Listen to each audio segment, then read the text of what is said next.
Entonces, cuando Jesús nos está hablando del que persevera hasta el fin, este será salvo, primero el contexto, ¿cuál es?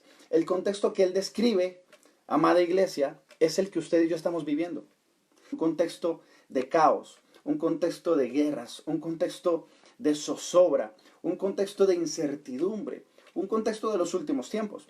¿Y por qué Jesús nos habla de eso y por qué tenemos que llegar preparados a este momento?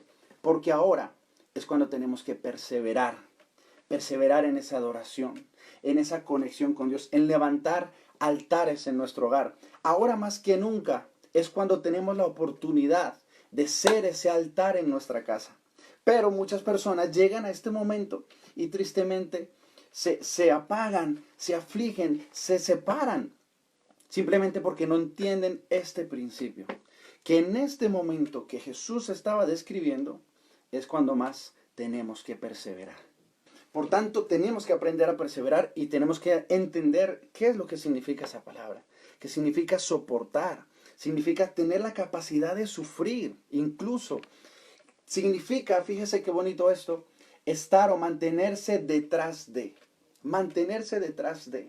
¿Detrás de qué usted se refugia? ¿Usted se refugia detrás de su trabajo o de sus trabajos? Pues en este momento, cuando todo eso se fue, ahora usted se queda descubierto.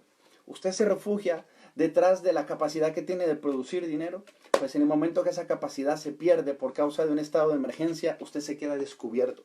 Sin embargo, la persona que se refugia detrás de Dios, y esta es una frase que se repite mucho en los Salmos, el libro que más alabanza y adoración contiene, que se refugia, que se resguarda, que se esconde, que está guardado en la presencia de Dios. Y eso significa perseverar. Jesús dice, el que persevera, es decir, el que se refugia en Dios, el que es capaz de cuando venga el problema guardarse detrás de la protección divina, ese será salvo. Y fíjese que voy a continuar.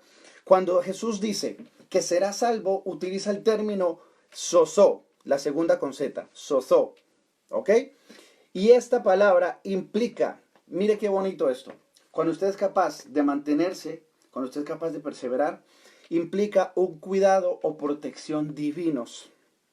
Primero, que guarda al creyente del peligro, pero número dos, también le rescata del poder del pecado.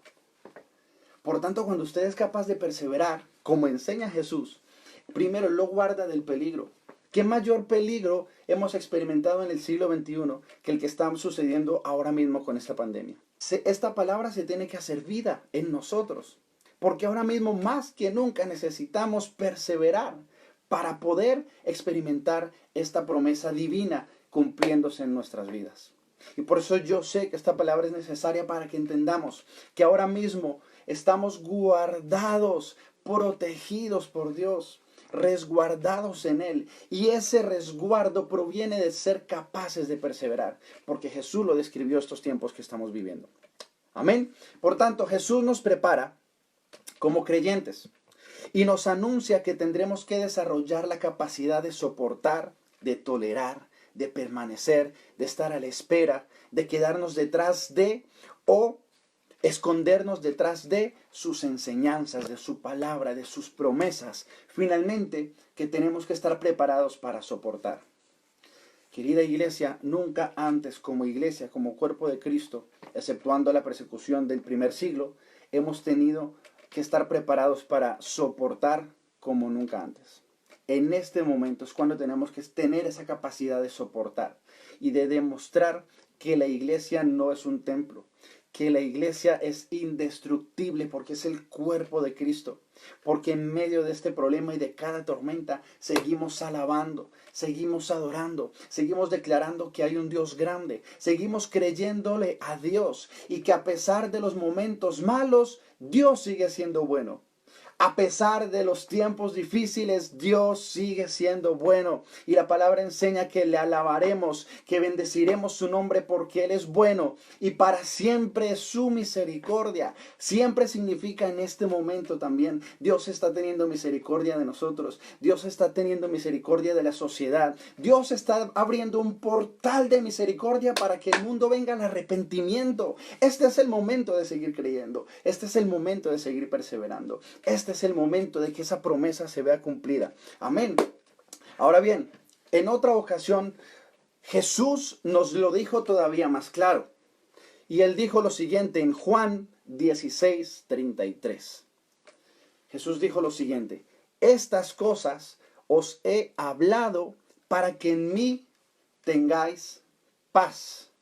En el mundo tendréis aflicción, pero confiad, yo he vencido al mundo. Fíjese qué tremenda promesa. Sin embargo, en ningún momento la palabra de Dios enseña que no vamos a pasar por dificultades. En ninguno. Y Jesús lo dijo clarito. En este mundo, estas cosas os he hablado para que en mí tengáis paz. En el mundo tendréis aflicción, pero confiad, yo he vencido al mundo. Mire, cuando usted confía en Dios, cuando usted confía en Jesús, en esa promesa, su boca no para de alabar. Cuando usted manifiesta confianza en Dios, su boca no para de adorar y reconocer que su Dios es bueno, que su Dios es grande. Cuando nosotros tenemos esa capacidad de entender que en este mundo tendremos aflicción, pero que Jesús nos dice, tranquilos, confíen en mí, porque yo he vencido al mundo. Yo le aseguro que entonces su boca jamás será tapada para que usted deje de alabar. Sí va a venir la aflicción, sí va a venir el problema, sí va a venir la persecución, pero se trata de ¿qué? De perseverar. Entonces los frutos no vienen por casualidad. Los frutos siempre son el resultado del proceso de cuidar y trabajarlos. Amén. Cuando hablamos de la vida del creyente, ahí es cuando hablamos de que debemos cuidar nuestra relación con Dios y nuestro medio ambiente. Cómo nosotros mantenemos un medio ambiente correcto para que haya fruto. Usted no puede dar fruto en su vida si no crea un medio ambiente en su hogar por medio de la alabanza y la adoración. Porque las palabras que usted suelta son semillas que finalmente terminan dando fruto. Por tanto, cuando usted continuamente está alabando, continuamente está dando gracias, continuamente está reconociendo quién es Dios, ¿sabe usted qué está haciendo? Usted está arando el terreno, usted está preparando el terreno, usted está creando una atmósfera para que esa semilla comience a dar fruto. Y sabe que usted va a comenzar a ver ese fruto en su vida, porque la alabanza, la adoración preparan el medio ambiente para que la palabra de Dios tenga esa vida, para que usted comience a ver ese fruto, para que usted comience a crecer y ser edificado. Porque escuche, nunca dejamos de crecer, nunca debemos tener suficiente. Dios es infinito y es verdad que tenemos que estar gozosos y contentos, pero nunca conformes, jamás conformes. Dios tiene algo nuevo y en esta oportunidad con el COVID-19 es una oportunidad para que usted vea un aspecto de Dios moviéndose en su altar, en su casa. Vemos que la perseverancia es un rasgo del carácter de la persona, pero ese es un rasgo que debemos trabajar y desarrollar. Cuando leímos el versículo en Mateo, vemos dos grupos de creyentes. Y repito esto porque Jesús se dirigía a las personas que le conocían. No está haciendo una diferenciación entre el mundano o el no creyente y el creyente. Jesús está yendo un poquito más allá y se dirige a todos nosotros. Se dirige a la iglesia, se dirige al creyente. Y Él da dos grupos de creyentes.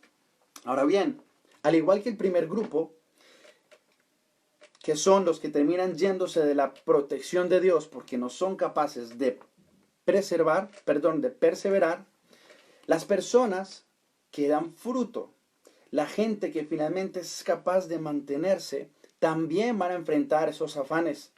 También pueden enfrentarse a la tentación de irse por causa de las riquezas, de volver a su vida anterior. Lo que marca la diferencia es la capacidad de perseverar.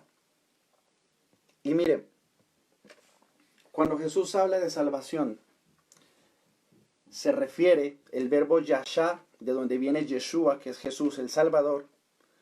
Ese verbo yashá es salvación, pero ¿sabe qué quiere decir?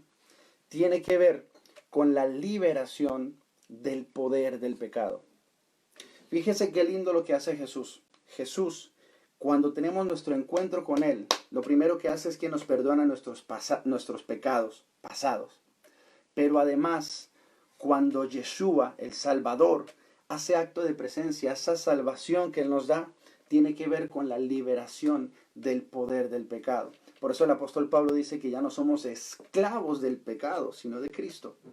Porque ya Él nos libera de ese poder que muchas veces nos llevaba a pecar. Tenemos la posibilidad, el acceso a resistir esa tentación. Jesús Dios nos da ese acceso a resistir la tentación. ¿A qué? A mantenernos firmes en Él.